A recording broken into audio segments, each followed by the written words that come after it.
নবীকে যে পাঠাবেন নবীর মধ্যে যেন 4টা গুণ পাওয়া যায়। কয়টা ভাই? আরেকটু জোরে কর। আমগো নবীর গুণ কি 4টা? এক কথায় যার গুণের কোনো তুলনা নাই, আছে নাকি? বাবাজিরা রে আমার, হযরত ইব্রাহিম খলিল 1 নম্বরে চাইলেন আল্লাহর কাছে, ইয়াতলু আলাইহিম আয়াতিকা। আল্লাহ যেই নবীর প্রথম গুণবলী হবে, বৈশিষ্ট্যটা হবে, যিনি বিশ্ব জগতের মানুষের কাছে আল্লাহ আপনার কুদরতের নিদর্শন, সবচেয়ে বড় নিয়ামত 30 পারা কোরআন তেলাওয়াত করবেন। কি করবেন? কোরআন শরীফ তেলাওয়াত করবেন। আমার বাবাজিরা, কোরআনের ইলম শিখা যেমন ফরজ, সহিভাবে কোরআন তেলাওয়াত করাটাও ফরজ।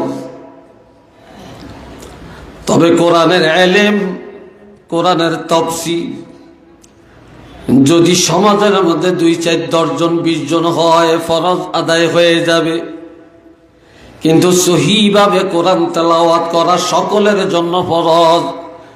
সমাজের 10 জনে শিখলে হবে না, সর্বস্তরের সকল মুসলমানের উপরে সহিভাবে কোরআন শিক্ষা করা ফরজ। এই সহি কোরআন তেলাওয়াত শিক্ষা দিবেন, বা যেই নবীর প্রথম গুণটা হবে তেলাওয়াতের গুণ। একটু মারহাবা কন, আর একটু জোরে। আর এই তেলাওয়াতের আদর্শ, সহি তেলাওয়াতের আদর্শ, সহি তেলাওয়াতের গুণাবলী, এটা এই সিলেটের জমিনে আছে। আর এই বৈশিষ্ট্যটা ছিল একমাত্র আল্লামা সাহেব কাবলা আব্দুল লতিফ রহমতুল্লাহ আলাইহি। কথাটি কি বলেন? ফুলতলির আল্লাহর ওলি, ওনার মধ্যে এই আদর্শটা ছিল কিনা? না সন্দেহ আছে মনে হয়? জোরে বলেন, ছিল কিনা? এই দেশের ঘরে ঘরে সহি কোরআন তেলাওয়াত শিক্ষা দেওয়ার জন্য আল্লামা সাহেব কাবলা ফুলতলি রহমতুল্লাহ আলাইহি সারাটা জীবন জিহাদ করে গিয়েছে কিনা? আল্লাহ কবুল করো, কোন আমিন।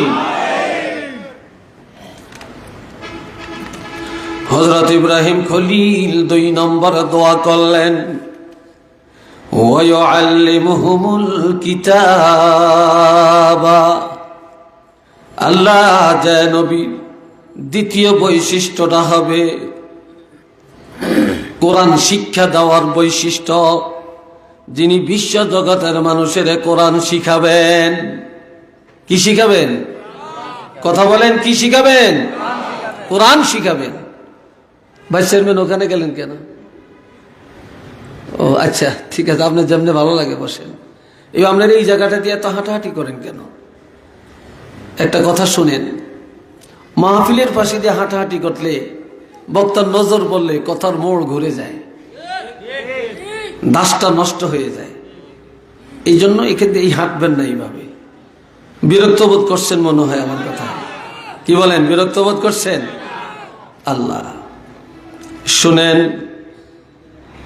এই ভাইয়েরা আমার, এই জন্য এই দুনিয়ায় যে যত বড় পেশার মানুষ থাকেন না কেন, যারা শিক্ষকতার দায়িত্বে আছেন সবচেয়ে বড় দামি পেশায় আছেন। কেননা কোরআন হাদিসের ইলম যারা শিখায় তারা নবীর দায়িত্ব পালন করছেন। কেননা নবী বলেছেন, বুইস্তু মুআল্লিমা, আমি একজন শিক্ষক হয়ে দুনিয়াতে আগমন করেছি। নবী ছিলেন একজন শিক্ষক, আর নবীর এই শিক্ষকতার দায়িত্ব এবং ওলামায়ে কেরামেরা পালন করেন। এই জন্য যারা ইলম শিখায় তাদের দাম আল্লাহর কাছে অনেক বেশি। এটা মারহাবা খান, আলহামদুলিল্লাহ বলেন। বেতন কম হইল, দাম কি কম না বেশি? হ্যাঁ, বেশি না? মসজিদের ইমামের বেতন 3000, 4000, সর্বোচ্চ 5000। কথা ঠিক কিনা? অথচ একজন ইমামের বাড়িটা হওয়ার কথা ছিল প্রধানমন্ত্রীর বাড়ির মতো, গাড়িটা হওয়ার কথা ছিল প্রেসিডেন্টের গাড়ির মতো। কি কথা ঠিক কিনা? প্রধানমন্ত্রীর বেতন যা, একজন ইমামের বেতন হওয়ার কথা ছিল তা। ঠিক কিনা? তো এটা হইলে এই মানুষ ভাবত যে আলেম হইলে বাদশাহী হালতে চলতে পারে, বাড়ি পায়, গাড়ি পায়, ভালো চলতে পারে, তাইলে সব মানুষ আর কোনো পেশায় না নিয়া কোরআন হাদিসের পেশাই প্রত্যেকে থাকতেন। কি ভাই, কথা ঠিক কিনা? এখন দেখা যায় ইমামতি করিও বেতন পায় না, মাদ্রাসা পড়িয়াও ভালো বেতন পায় না। এই জন্য অনেক ক্ষেত্রে অনেক আলেমরাও নিজের সন্তানরে আলেম বানাতে চায় না। বিশ্বাস হয় আপনাদের? কি বলেন, বিশ্বাস হয়? আল্লাহ, এই জন্য যত আপনি দেখেন আলেম কারা হয়, আলেম হয় গরিবের ছেলেরা, আলেম হয় মধ্যবিত্তের ছেলেরা, হাফেজ সাহেব হয় গরিবের ছেলেরা। একজন মন্ত্রীর ছেলে আলেম পাবেন না, একজন প্রেসিডেন্টের সন্তান আলেম পাবেন না, কোন এমপি সাহেবের ছেলে ঘরে আলেম পাবেন না, কোন কোটিপতির ছেলে আলেম পাওয়া যায় না, শিল্পপতির সন্তান আলেম পাওয়া যায় না। আলেম হয় গরিবের সন্তানেরা, আলেম হয় অসহায় মানুষের ছেলেরা। এই জন্য আল্লাহর হাবিব বলছেন গরিব আর মধ্যবিত্ত মানুষেরা আর আলেমের পিতামাতারা, আলেমের আত্মীয় স্বজনেরা কিয়ামতের ময়দানে 1 নম্বরে প্রথম কাতারে জান্নাতে যাবে। জোরে বলেন আল্লাহু আকবার।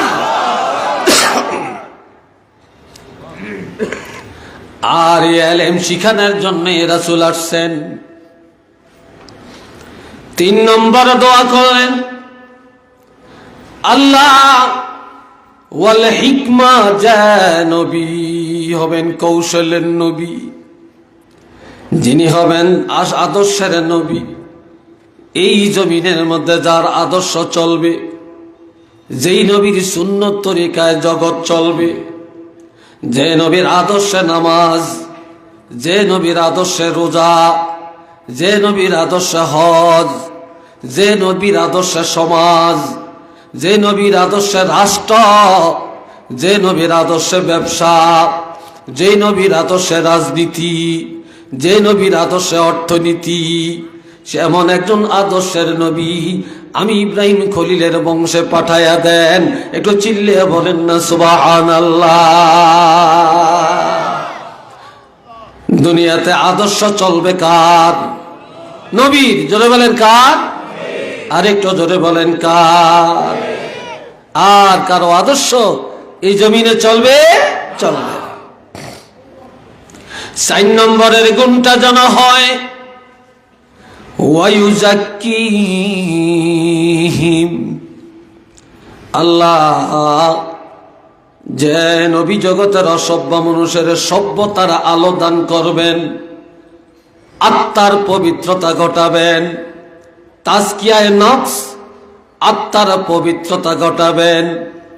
যেই নবীর মজলিসে গেলে, যে নবীর কথা শুনলে, যে নবীর চেহারা মোবারকের দিকে তাকাইলে মানুষের ইহুদিরা ইমানদার হয়ে যাবে, নাসারা ইমানদার হয়ে যাবে, কাফেররা ইমানদার হয়ে যাবে, দলে দলে মানুষ ইসলামের পতাকায় আসবে।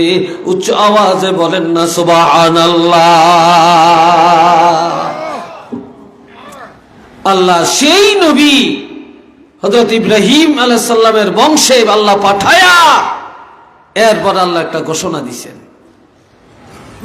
কি ঘোষণা?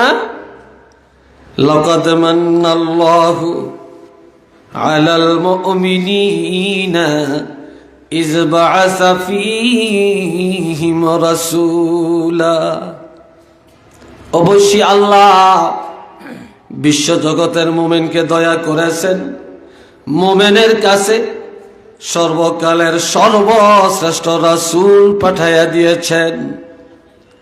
নবী পাঠায়া আল্লাহ বলেছেন, আল্লাহ আমাদেরকে দয়া করেছেন। একটু আলহামদুলিল্লাহ কন না, আর একটু ধরে কন। নবী পায়া আমরা খুশি না বেজার? আর একটু জোরে বলেন। কারা কারা খুশি দুইটা হাত তুলে দেখাবেন। নারে তাকবীর, নারে রিসালাত। আল্লাহ কবুল করেন, সবাই কোন আমিন। মহব্বতে পড়েন আল্লাহুম্মা, জোরে জোরে। মাওলানা মুহাম্মদ ওয়া আলা আলি সাইয়্যিদনা,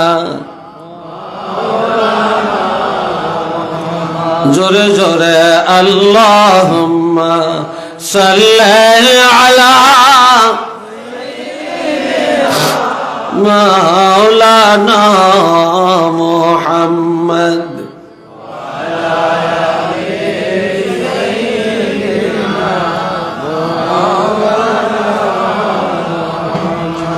সবাই উচ্চ আওয়াজে বলেন আলহামদুলিল্লাহ।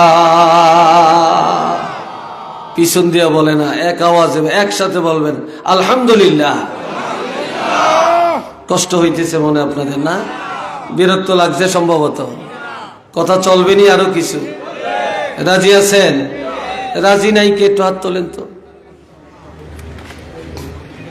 মাশাআল্লাহ, সবাই রাজি। আল্লাহ কবুল করেন, বলেন আমিন। আরেকটু জোরে কোন আমিন। আমরা নবীর উম্মতেরা সবচেয়ে দামি হইলাম কেন? তিনটা কারণে। জোরে বলেন, কয়টা কারণ? তিনটা কারণ। এক নম্বরের কারণ আমরা শ্রেষ্ঠ নবীর উম্মত, ঠিক কিনা? নবী যত দামি, উম্মত তত দামি, নাকি বলেন? উম্মত তত দামি। দুই নম্বরের কারণ হলো কোরআন শরীফ। জোরে বলেন কি? কোরআন শরীফ। তিন নম্বরের কারণ হলো এশার নামাজ। কোন নামাজ? এশার নামাজ। এবার শোনেন আমার ভাইয়েরা, আল্লাহ বলেন ইন্না আরাদনাল আমানাতা আলাস সামাওয়াতি ওয়াল আরদি ওয়াল জিবালি ফাআবাইনা আন ইয়াহমিলনাহা ওয়া আশফাকনা মিনহা ওয়া হামালাহাল ইনসান।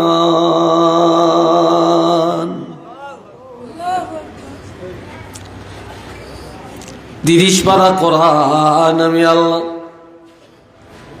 আসমানের মধ্যে রাখতে চেয়েছিলাম, জমিনের মধ্যে চাইছিলাম, পাহাড়ের মধ্যে রাখতে চাইছিলাম। আসমানেও গ্রহণ করতে রাজি হয় না, জমিনেও রাজি হয় না, পাহাড়েও রাজি হয় না। এমনকি তারা ভয় পেয়ে যায়, চিন্তায় পড়ে যায়, ঘাবড়িয়ে যায় যে কোরআন কেউ চায় না। ওয়া হামালাহাল ইনসান, এ 30 পারা কোরআন মানুষে গ্রহণ করে নেয়। এরা হলেন আখিরি জমানার নবী, রহমাতুল লিল আলামিন নবীর উম্মতেরা এই 30 পারা কোরআন গ্রহণ করে নেওয়ার কারণে আল্লাহর দরবারে এই নবীর উম্মতের মর্যাদা বেড়ে যায়।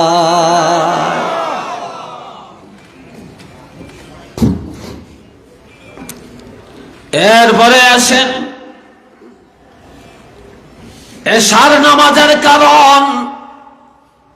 এটার ব্যাখ্যাটা কি? আগের নবীরা 4 ওয়াক্ত নামাজ আদায় করেছিলেন। কয় ওয়াক্ত? জোরে কোন? একসাথে না।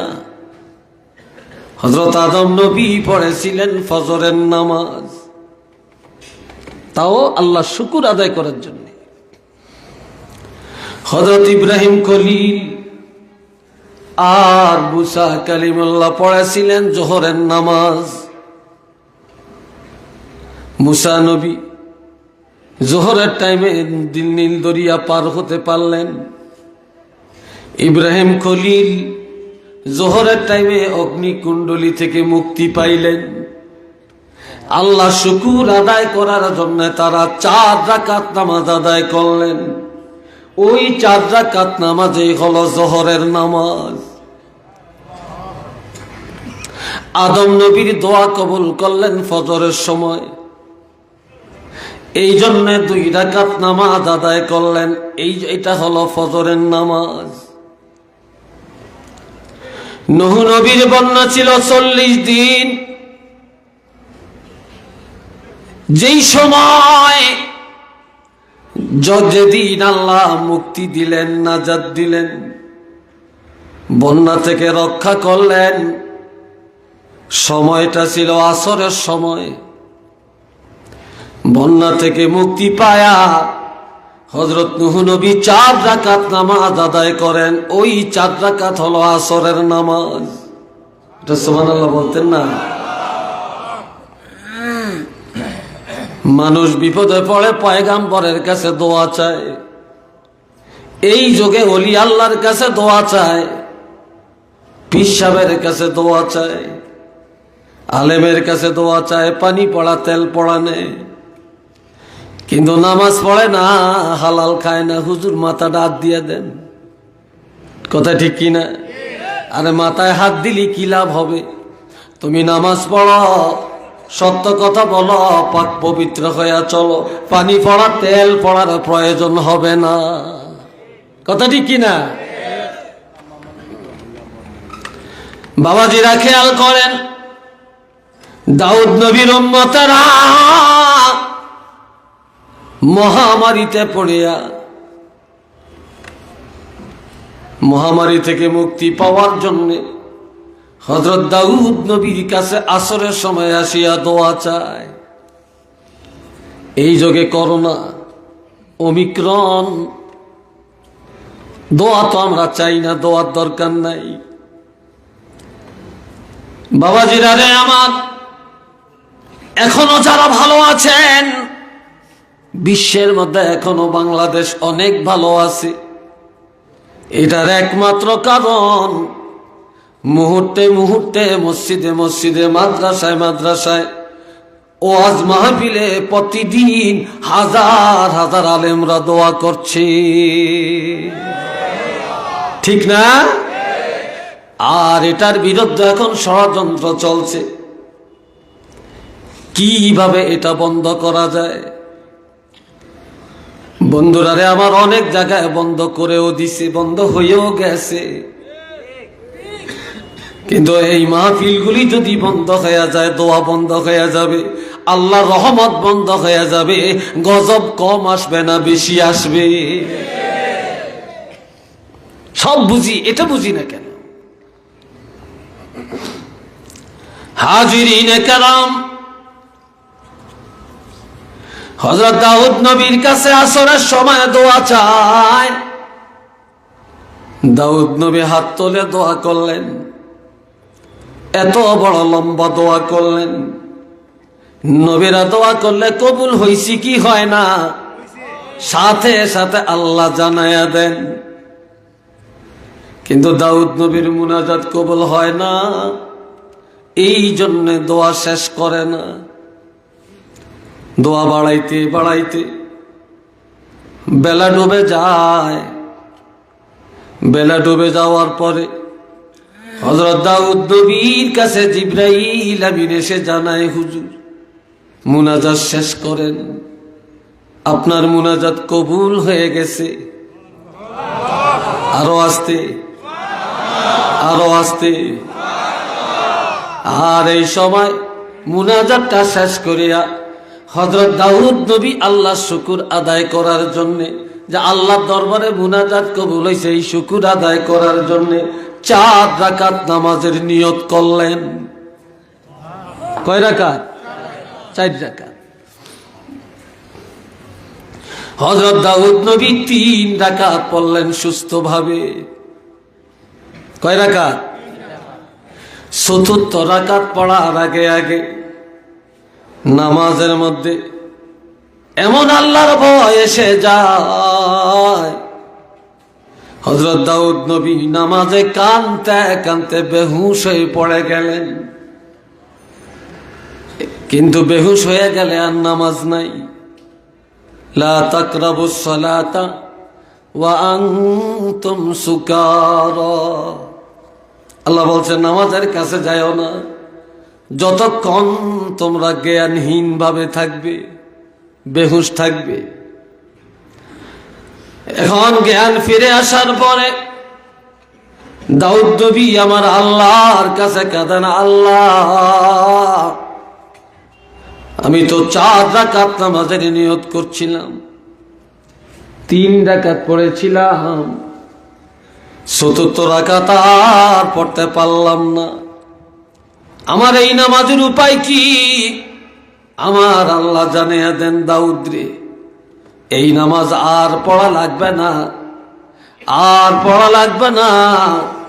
আমি আল্লাহ এই মাগরিবের নামাজ কিয়ামত পর্যন্ত 3 রাকাতের মধ্যে সীমাবদ্ধ করে দিলাম। একটু জোরে বলেন আল্লাহু আকবার।